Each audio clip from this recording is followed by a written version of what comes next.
Hey y'all, it's Brian Krogsgaard from Ledger Status, and what I want to do today is talk about trading psychology and trade management. So often we talk about uh, what is my entry, what is my exit, what's the profit potential, what's the asset or the pattern I'm trading, what am I seeking in this kind of A B scenario in price. And the other component of this that I think too often we ignore is how am I going to manage this trade? How am I going to sleep on this trade? How am I going to think about this trade potentially when it's going against me, but also when it's going in my direction and I'm having new thoughts about adjusting my target, or whether that's a good thing or a bad thing. We talk so much about the directionality and the starting point and the exit point. We don't talk enough about the psychology involved in trading, both in how we're going to manage our entry and our exit, and most importantly, the in between. Whether we're in the red and our stop hasn't hit yet, whether maybe our stop is a mental stop, so we don't have a hard number because we want to wait for a candle close or something like that before we actually stop out. Well, what happens if our brain gets involved and we start saying, you know what, I know that was my stop, but I'm going to let it go another candle, another day, another 4 hours, another 30 minutes, try to see if it can recover. But then it doesn't and it keeps going or something like that. How are we going to deal with it? What if our target was, say, a 20% gain, but then we get a 10% gain in one day and we're like, screw this, I'm getting out, taking my profit. Was that the right call? Was it the wrong call? Did we just adjust our risk reward and our potential return in a way that over time and statistically is going to make us less successful because we took our profit too soon? That's very likely. But most importantly, we want to know what are the potential things that will come into our mind when we're trading, and how do we deal with those? So let's talk about these with a little bit more specificity. Let's start with how am I going to take this trade? When am I going to take this trade? If I have, let's say the price is in some region a little above or a little below where you plan to make your entry, then you have your stop and you have your take profit that you've outlined based on a measured move or whatever else. Okay, so step one is to say, where am I going to take this trade?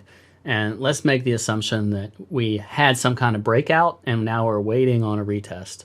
So step one is simply to say, okay, I need to know myself. Do I need to market buy this, get in the trade because I'm going to be mad I missed it, or it was a high probability trade, something like that? Or am I going to set that limit, and if it fills, it fills? The first thing to know is that if you are 100% certain that you will be fine if you don't take the trade, then setting that limit order is no big deal.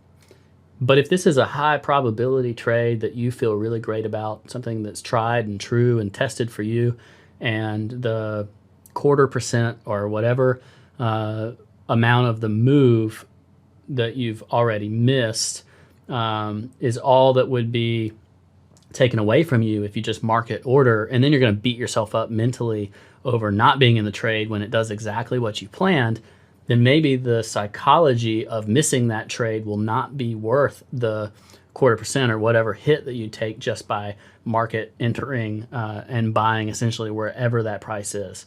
So that first lesson is to be realistic about your entry point and what you want to get out of the certainty for the trade. Now let's talk about our stops. Okay, so I mentioned a potential manual stop or a automatic stop. This is all about your personal discipline. You may calculate your risk and reward, the percentage of your account that is at risk at the beginning of the trade. So let's say you're going to risk 2% of your account based on this predefined stop. Well, if that predefined stop, let's say 2% of your account at risk, let's say it's a 2% move as your stop. Well, if it goes to 4% down, then now you've lost 4% of your account. So now you don't have a 4%, 2% defined stop. You have a 4% stop because mentally you didn't make the call to get out of the trade where you said you would. So if you have a manual stop and something gets beyond you, Maybe if you're trading a legacy market that's not 24/7, maybe you have a gap down, and your stop is beyond where you planned in your trading plan. So it's possible to build in some buffer for yourself there.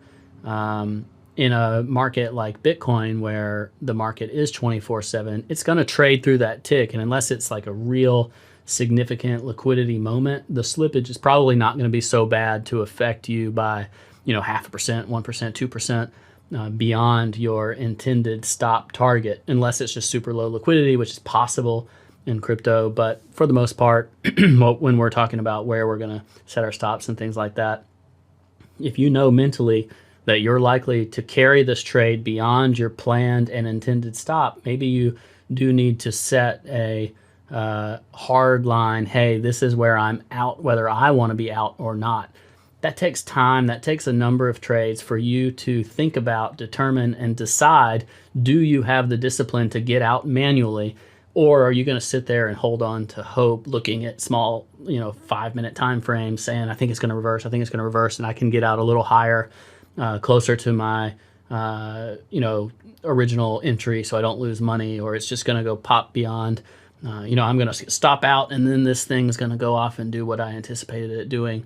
You have to know yourself for that. And if you continuously take a bigger loss than your planned stop, and you're seeing that percent of your account that you're putting at risk each time, that's a great way to go bust. If you say, I'm planning on losing no more than 1, 2, 3% of my particular trading account when this goes against me, but in reality, you're seeing yourself lose 5 or 8 or 10% of your trading account when a trade goes against you.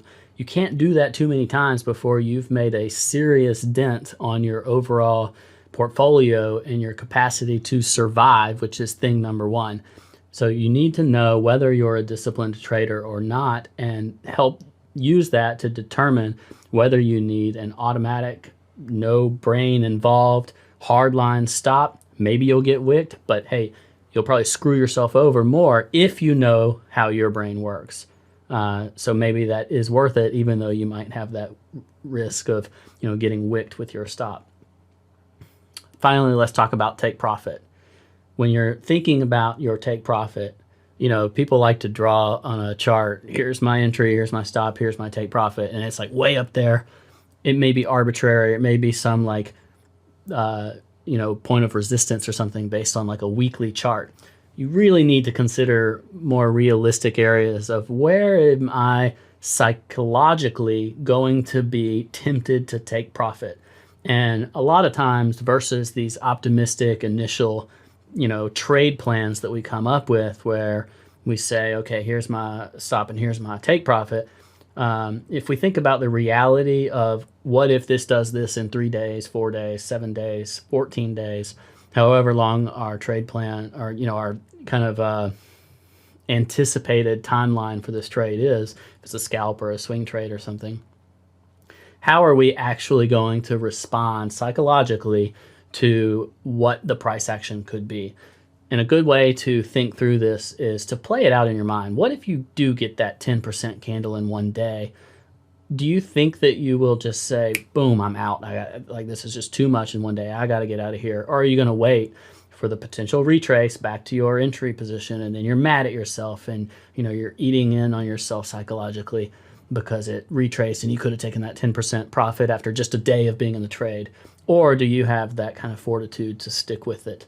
Or, on the opposite end of that, you get that 10% day, and the next day, in a low liquidity market like crypto can be sometimes, it's 30% or 40%, and you're like, dadgummit, I sold after one day. Which of these scenarios makes you mentally the most upset as a trader, and gives you the potential capacity, like the potential to not follow your earliest plan?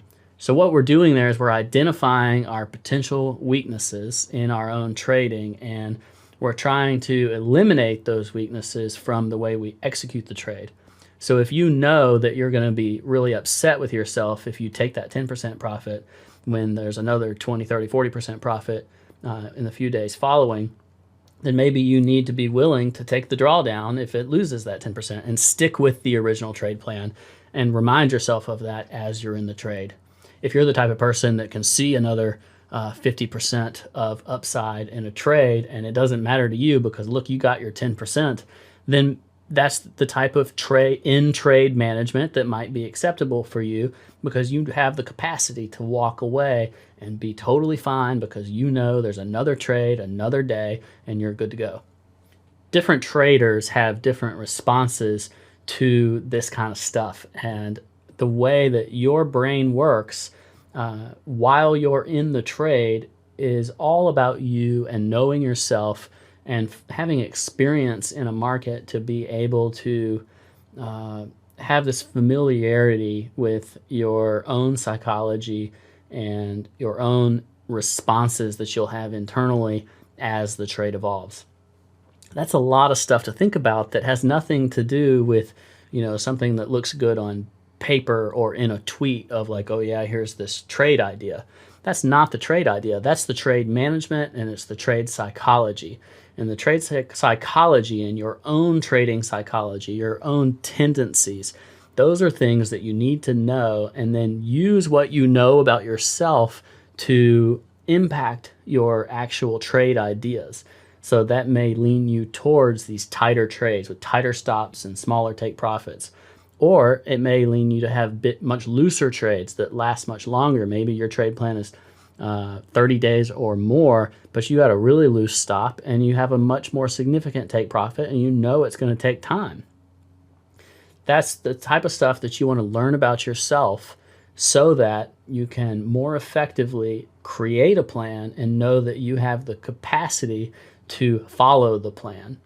If you can create a plan, follow the plan, and establish a level of risk in your trading plan that's going to allow you to survive, and even when you lose 1, 2, 5, 10 trades in a row, it gives you the capacity to continue on, to stick with that plan, and eventually you know that your trading thesis, the edge that you have in the market, whether you're a pattern trader or a trend follower or whatever, if you have that system that you've back tested, that you know it works in some capacity, then it's all up to you and the level of risk you take and the way that you manage the trade. So in the end, it's really key to your overall success. And that's what I want you to take away from this, is to remind yourself that that is the most important part of the trade. You hear that a lot. People will talk about the psychology and the trade management, and they'll say it's the most important. But I hope that what I've done today is express why it's the most important. Hope you enjoyed this. Go to ledgerstatus.com for more. Subscribe to my podcast and all that good stuff, and follow me at ledgerstatus on Twitter. With that, we'll see you next time.